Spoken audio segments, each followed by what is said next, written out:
Hey there, I'm Halcylion.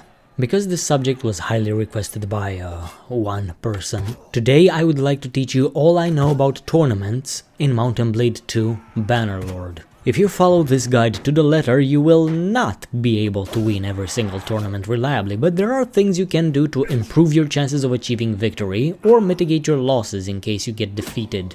If you are waiting for the advanced trade guide, I'm afraid you'll have to wait a little bit longer. It's pretty much planned out, but I still need to test certain mechanics to make sure I deliver you well-researched information instead of a rushed guide that may not work as advertised. Now, to the subject at hand. There are several key factors you need to understand before enrolling in a tournament, and we need to approach them one by one. The first such component is the combat system. Because that's such an in-depth subject, I will give it proper coverage in a separate video. For now, I will assume you are already familiar with the combat system, and I will discuss the other key components that can help you win a tourney. The biggest factor that determines your chances of emerging victorious is your gear, and more specifically, your armor. In an arena practice fight, you are issued some faction-specific weapons and some basic clothes to put all combatants on a level playing field.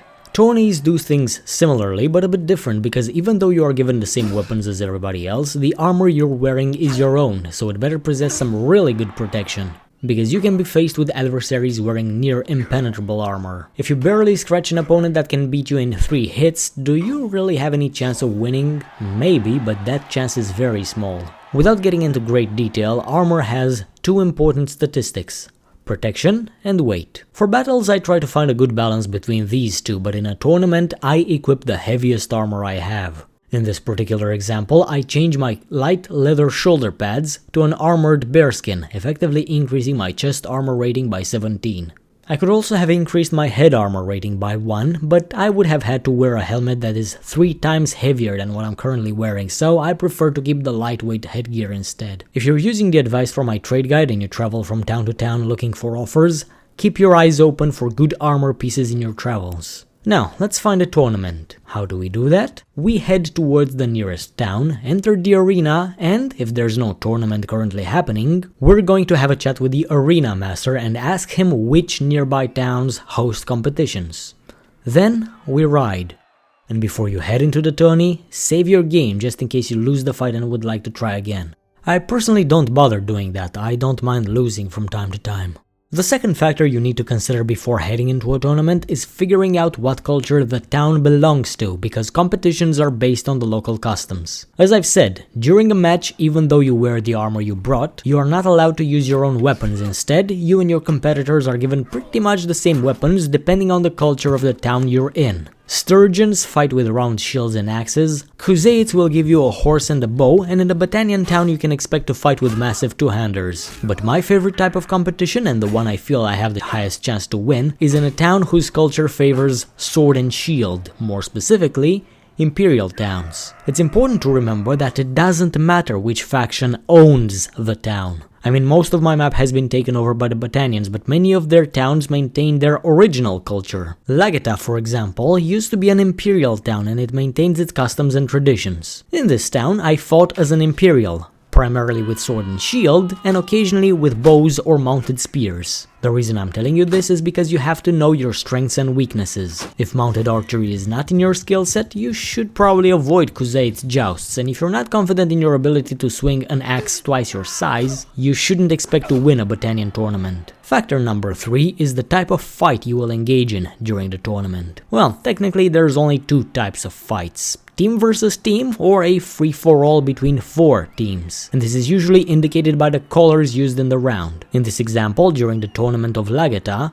the first round consists of 2 separate fights between 2 teams each. The winners of the first fight qualify for round 2, and so do the winners from the second fight. In round 2, the situation is a little bit different, since only 1 team may win the free-for-all, but 4 people are needed for round 3. In this case, my team eliminated all the others and joined the next stage, but there were only 2 of us. The other 2 were the runner-ups from the red team. They got defeated, sure, but they put up a good fight and therefore qualified for the next stage. Now round 3 was the most tragic, because you would have to defeat the one who stood by your side in the previous rounds. But I did it. I did what had to be done, and gave more a thrashing he'll never forget. And the final round, like all final rounds, was a duel. In this case, I had to fight a Battanian trained spearman, and despite his skill with sword and shield, he eventually got beaten because I had the better armor. Now on to factor number 4, the tourney participants. You see, this tournament I won in the city of Lagata wasn't my first try, it was actually my 4th attempt. I said I don't bother replaying a tourney twice, but in this case I wanted to prove a point. The reason I lost 3 times was because I was severely outmatched. Let's analyze the first attempt and see what went wrong. The first round in this attempt consisted of 2 separate free-for-all fights between these fellas. So of course I sized up my competition and decided to calculate my chances of success. Looking at the lineup of the first fight, I instantly knew that the Imperial Palatine Guard would carry his team to victory. And I knew for a fact that the red team was going to lose. They were severely outmatched. Why? Well, the Palatine Guard, let's call him Palpatine, is an elite troop who can wipe the floor with everyone, including lords. Tourney participants who have a title instead of a name are troops which can be recruited to your army. If the fighter has 2 names, such as Melissa Longknife or Urik Frostbeard, those are potential companions which you can recruit. Companions can be decent fighters, but unless they're in your party and you buy them good armor, they will be wearing civilian clothes and are instantly at a disadvantage. Then you got people with a single name, such as Sign, Moore, or Hal, which are professional arena fighters and stand a very good chance of winning the tournament. Their skill and heavy armor make them near impossible to defeat. Anyway, I knew that whoever wins the first fight and qualify for round 2 will be tough competition. My guess was that Team Blue would win and Team Green would take second place, and guess what? I was right. Now my free-for-all was going to be an easy win, despite the fact that my teammate was a dirty peasant. Whoever took second place in this bout wouldn't matter, but my bet was on the green team because of that badass Battanian wildling. And because I'm such a good judge of character, I was right yet again. We won.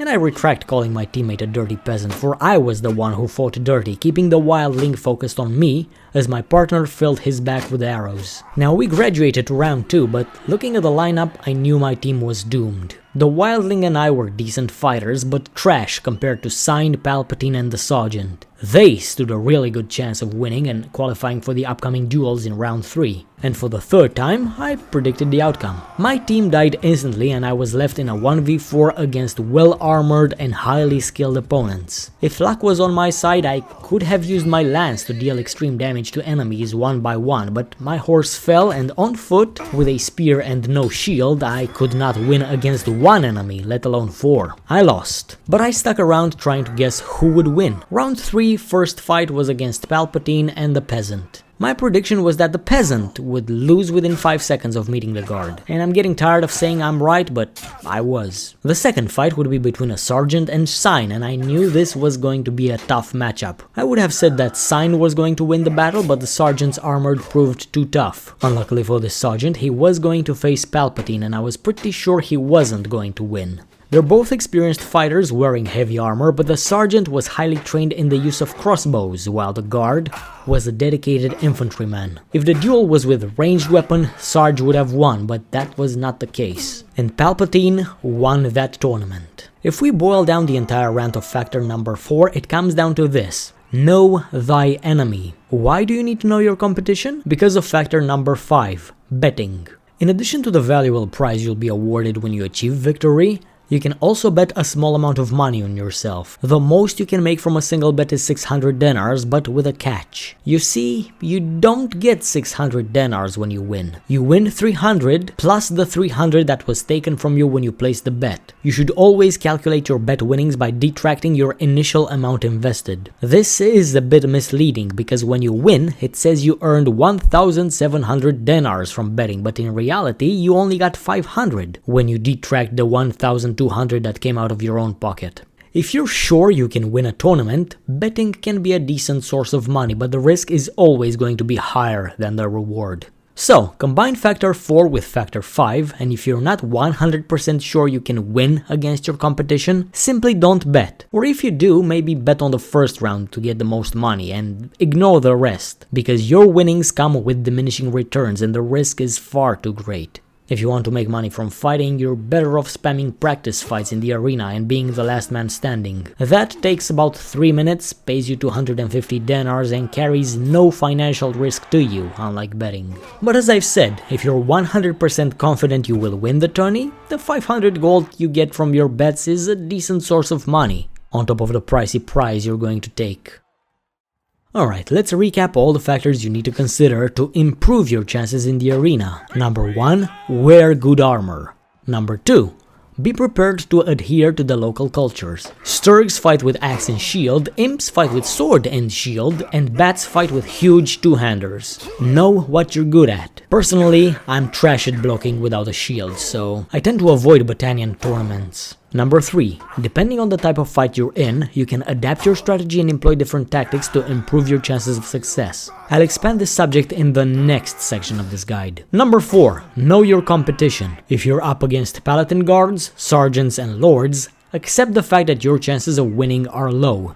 And if that's the case, number 5, don't bet, unless you're sure you can win. The risk far outweighs the reward. Now let's move on to some tips, tricks and tactics which you can use to defeat your opponents and claim victory. Some of these are going to be general tactics, others will be dirty fighting tricks, which will also be shared in my upcoming combat guide, though the ones I share today are more focused towards winning the tournament more than anything else. Let's first complete the information shared about 40 seconds ago. Depending on the type of fight, you can use some cheap tactics to eliminate the tough competition. You see, when I finally won the tourney of Lagata, I did so only because of something I did in round 2 during the free-for-all fight. As I always do, I sized up my competition and saw that the yellow team had a couple of really strong fighters. The other one who was going to be problematic was my own teammate, but I couldn't make him lose without throwing the round, so all I could do is thin out the tough competition before I have to face them one-on-one. My goal in this free-for-all was not necessarily to win first place, but to eliminate Team Yellow as fast as I could,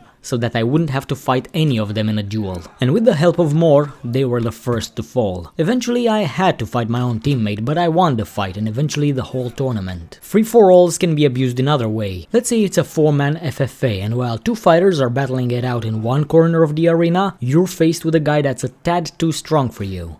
What do? You try to hold your own and lead the fight towards the other fellows, and then turn in such manner to have your adversary in between yourself and the other contestants. Once one of those lads wins, he'll come rushing towards the first fighter he sees, your opponent. The tough competition falls and you can easily beat the guy who's been heavily injured in the first fight. It's a bonus if he's a lightly armored opponent, because it's him you'll face in the next duel instead of the armored fellow who gave you trouble. Another tactic I used helped me win a 1v4. In this particular fight I was given a mount and a blade. My teammates fell instantly, so the only way I could carry the team to victory was prioritizing my targets. One was a horseman, 2 were unarmored infantry, and the other one was a highly armored archer. Guess who had to go first?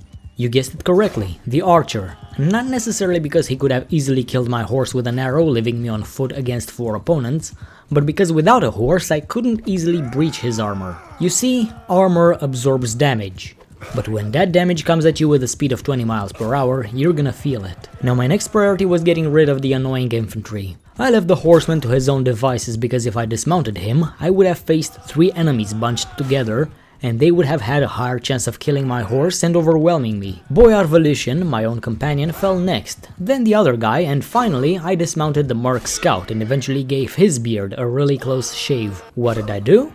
Prioritize. These tactics are pretty much common sense, but if you're new at the game you might be tempted to just strike the first fool you see. Bad idea. If you have an archer teammate, another tactic you can use is turning your enemy's back towards the arrows. Help him fulfill his lifelong dream of cosplaying Sonic the Hedgehog. Additionally, if you're in a melee 2v2, try to backstab your strongest enemy while he's busy chopping away at your teammate. He'll do it to you if you don't do it to him first. Now for some personal fighting tricks to help you win those pesky 1v1s against highly armored opponents. First and most important, get good at combat. My next video should have some info to set you on that path. If you're still not good enough, you can use a few dirty tricks to make sure you'll win the fight. Press E. That's a kick, and if I'm not mistaken, it can heavily stagger an opponent who is blocking. But if you hold the block and then you E, you will perform a bash. The bash doesn't deal a lot of damage, but if timed correctly, it has no counter. When I say timed correctly, don't imagine needing Witcher reflexes, it's actually pretty easy. Block an opponent's attack and then E him into oblivion. Block, bash, block, bash, block, bash. If you're feeling brave, you can even try to throw in a quick attack after your bash, but that's a bit risky as you leave yourself open to getting stabbed in the face. Now this is a common occurrence I like to call chopping wood. It's when two shielded enemies take turns hitting each other's shield. It can get a bit exhausting, I'll tell you that much. So what prompted me to bash my adversary into oblivion was the fact that we were chopping wood for an entire minute without me actually landing any hit. My enemy did, and it hurt. So I decided I'd block and bash him until he falls down. It took about 30 bashes, but I did it. Some lucky strikes thrown in contributed 3 damage each and sped up my opponent's demise. This works best if you can get your enemy into a tight spot where he can't swing his weapon. Now, if your weapon skills increase and you actually get really good at the combat system, you don't need to do this.